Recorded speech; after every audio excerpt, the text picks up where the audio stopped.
What's up, everybody? Welcome back to Team Fish Knuckles YouTube channel. So today we're covering the best decks for Standard. For those who don't know, this weekend is the Baltimore Pokecon, and I thought it'd be a great opportunity to talk about what happened at NEIC. Now, the difference between NEIC and the Baltimore Pokecon is the Swiss are best of one, and the McCut is best of top, best 2 out of 3. So I think if you're going to this tournament, you definitely want to play a deck that it's more has a better option of playing like best of one, right? And I think that's a big thing here. So I know Guardy right now. We look at Guardy is like everywhere. Well, Guardy is definitely probably the best deck to play in best 2 out of 3, but is it the best deck to play in best of one? I don't think so. I think you want a fast-hitting deck that can just win games and just take quick knockouts, and you don't really have to worry about getting set up. So something like Andrew Hedrick's deck that did win. So we can look at Andrew Hedrick's list real quick. It is just like straight Lost Zone box. We go Lost Zone box. This might be the play for this weekend. It did win. It did do very, very well. Obviously, it beat 3,000 people, however many it was. Andrew did fantastic.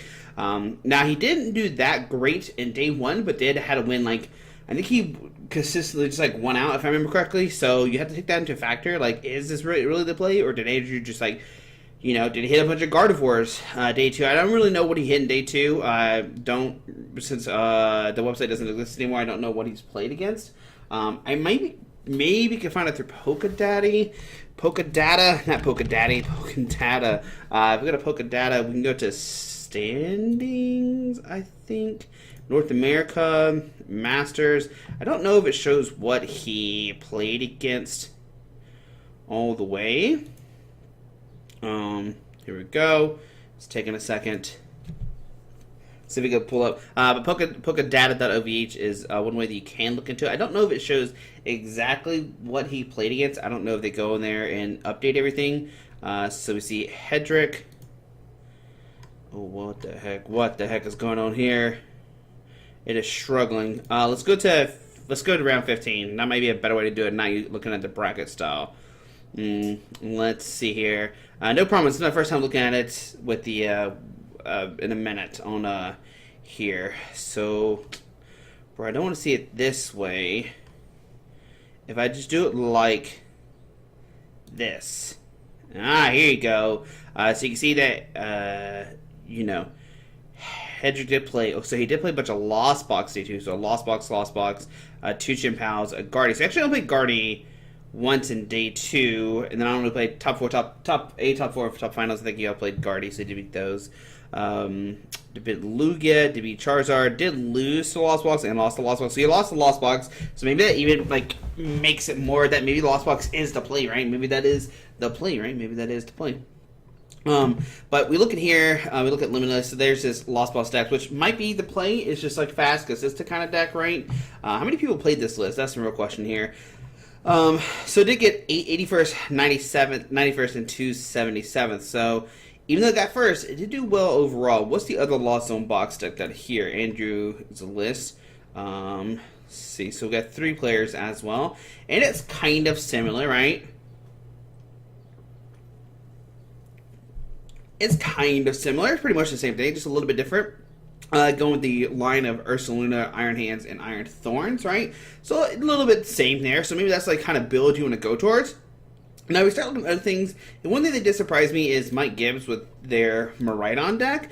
You can see here. Now, I did play Blood Moon Ursaluna. That's a really cool addition with the 2/2 hands. Hands is good against Lost Box, because against Guardian, stuff like that. And can we see the Mike's report on here?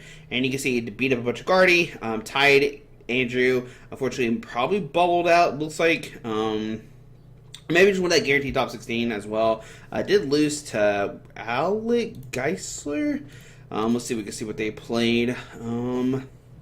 I believe it goes like this. Playing a control. So we maybe they tied on purpose. Oh no, they lost. They lost to that.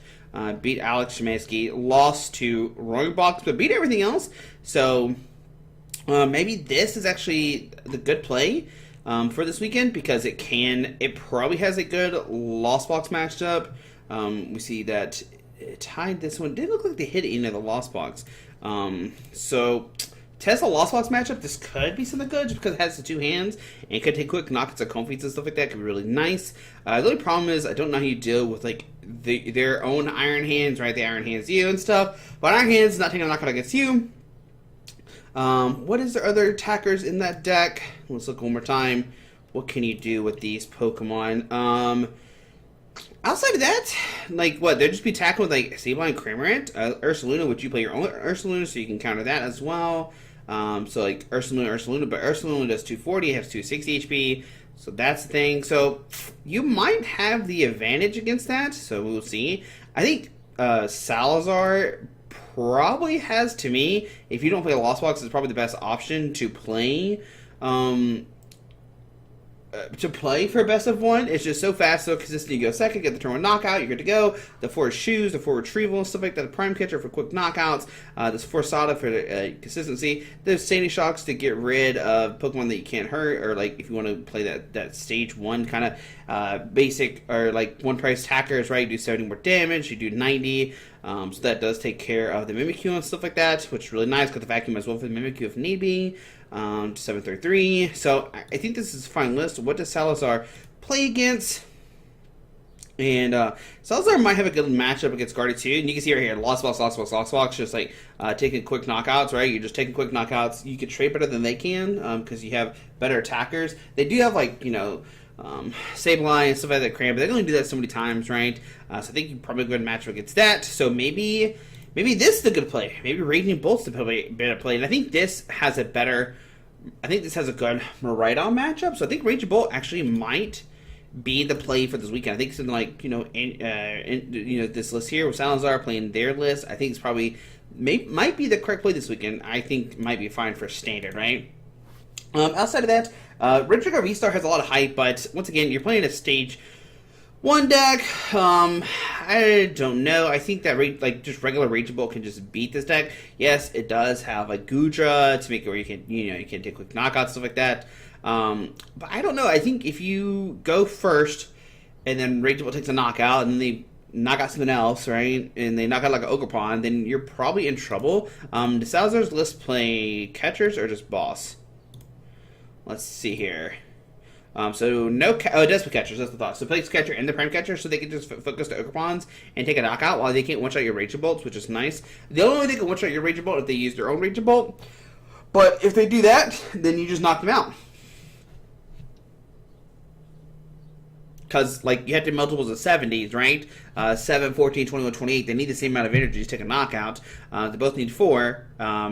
You don't need to get 3 energies on your guy, but the Red Trigger V-Star does. So I think if like this is still the better play for this weekend. Lost on Box, Sawyer. Did we already see Sawyer's list? We did not. So let's look at this real quick. Once again, pretty much the same thing, except the only thing we don't see is Blood Moon or Ursaluna. There's a Hassle in here. I don't know what that card does, but there's a Hassle in this deck. But once again, I think Lost Box is fine. It's fine. If you want to play Lost Box, go play Lost Box. I think it's fine to play. I'm not saying Guardy's a bad play. Don't get me wrong, I'm not saying Guardy's a bad play, but Guardy with the best of 1, if you set up and just lose, then you just lose, right? You lose that round. And so, and that's with any deck. I know, I understand that theory, but I think Guardy has more of time of clumping because you're playing a bunch of stage 1s and stage 2s and stuff like that. So I think that's more of a problem. So that's why I'm not a big fan of it. Nick Muffet playing the Chin-Pao deck. Once again, you're kind of the same theory of like you're playing a stage 2 and stuff like that. So it might be unfortunate in the best of 1. Like you just start like for Trebek's pass and they just take a knockout, right? And then you're like, oh crap, So that could be another bad thing to do. I mean, I personally I think I'm still a fan of Chin-Pao. And looking back at NEIC, I probably should have just played it. The Dragapult hype wasn't as much as I wanted it to be, or as much as I thought it was going to be, and that's part of the reason why I didn't play Chin-Pao, because I thought Dragapult would be everywhere. And also, look, Ian Robb playing Miraidon as well, too. And let's look at the list. Yeah, it's pretty much anything. Got the Blood Moon Ursaluna, got the hands in here, got the Iron Thorns in case you need to shut down decks and stuff like that. Raichu for huge knockouts. Now, the other list that we saw didn't play a Raichu, right? Let's look at this one. Mike Gibbs play a Raichu. Okay, Raikou, no Raichu in this list, so it can't take huge knockouts, whereas Ian Robb can take, and Ian Robb's a fantastic player. Played it all by himself. Nobody else played it with him. So maybe, like I said, I think maybe this is good. I think this, or the Raging Bolt probably is the best play. Now, once again, the problem is with this deck, how do you deal with like Raging Bolt? I don't really know. That's the issue here. You could throw Thorns in the X spot and hope they just can't get set up. That might be the best option, right? To make sure the AXs can't use abilities, right? So that might be the play, but even then, they could just like put 2 energies on the Raikou and just start swinging to it and 2-shot it. So that's annoying. I mean, you play the 1 Zapdos, but you need 2 to take a knockout of the Miraidon because it only do 220 plus this is 230. And Raging Bolt has 240. There's no other way to do damage that I see. So that is unfortunate. Unless there's a way I'm missing. If there's a way to do extra damage, let me know. I mean, I guess, hypothetically speaking, you could just go after the Ogre Pawns. And just knock those out. Just like bring it up, knock it out, bring it up, knock it out, bring it up, knock out. Because like Raikou and Miraidon will take a knockout on those. Will Raikou take a knockout in full if there's 5, 10, 220, 230? No, let's get only to 230. So Raikou doesn't take a knockout either. You could go like Raikou, Miraidon to Raichu for the last two prize cards. And then also Blood Moon and Ursaluna can't take a knockout because it does 240. But if they have the Charm, you have to vacuum it. But once again, Miraidon could be a fantastic play. So I think Miraidon or Raging Bolt, the best 2 plays to play this weekend. What did Ian Rob lose to? So they lost to Guardy and lost to Guardy. Beat a Guardy. So fortunately, they tied a Raging Bolt, but beat Lugia. And Lugia is still in people's radars, even though it didn't do well at NEIC. I don't know why, but people still are thinking about it. Well, Nico, what the heck? I gotta find Nico. Hang on a second. What did they end up as? What? Let's find this out. So Nico got 20th. Oh, right after Ian Rob. Silly. Look at this real quick. Iron Hands. See, and I think I like this one. I don't know if I like this more than Miraidon. They're kind of like the similar kind of thing, right? But this one, you're kind of just like, only Iron Hands kind of play. Nico did lose to a Raging Bolt in a Lugia and a Raging Bolt. And I think Raging Bolt is a hard matchup. Which, if I'm advocating that Raging Bolt is probably a good matchup, then I'd be scared to play this weekend. The thing about Raging Bolt is you have to think of how many Guardies there's still going to be. Because I think that's probably your worst matchup. Outside of that, I think you're fine with everything else.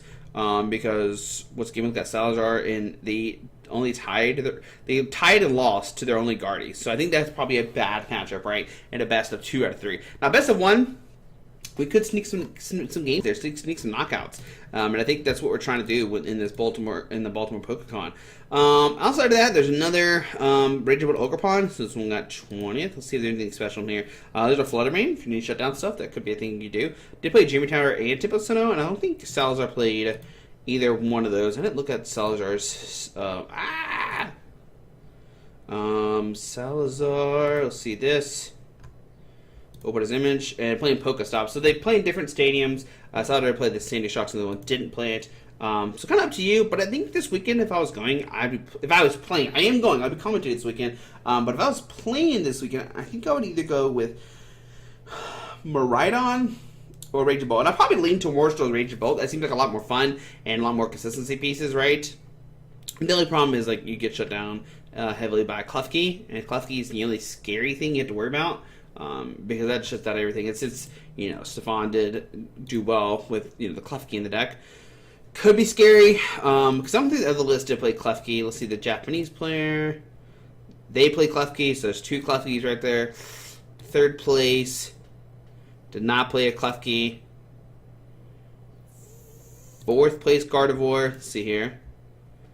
Did play Klefki. So we've seen a lot of Klefkis, and Klefki is probably your scary thing. The 5th one didn't play Klefki, and Natalie did not play Klefki. So it's kind of hit and miss between Klefki and not Klefki, but Klefki builds are definitely more scarier for you, just because they can shut down all basics, right? So if you look at Klefki, if you don't know, just in case, as long as Pokemon X base Pokemon play, both your opponents have no abilities except for Mischievous Lock. So that's scary because all of your Raging Bolt stuff is basics. Depends if they can get it turn 1, that's the question. I think they want to go first or second, I'm not sure. Can we go dark mode here? Oh, look at there. Ooh, beautiful. Wait, go to dark mode, keep it there forever. So yeah, I think I would go with Raging Bolt or Miraidon.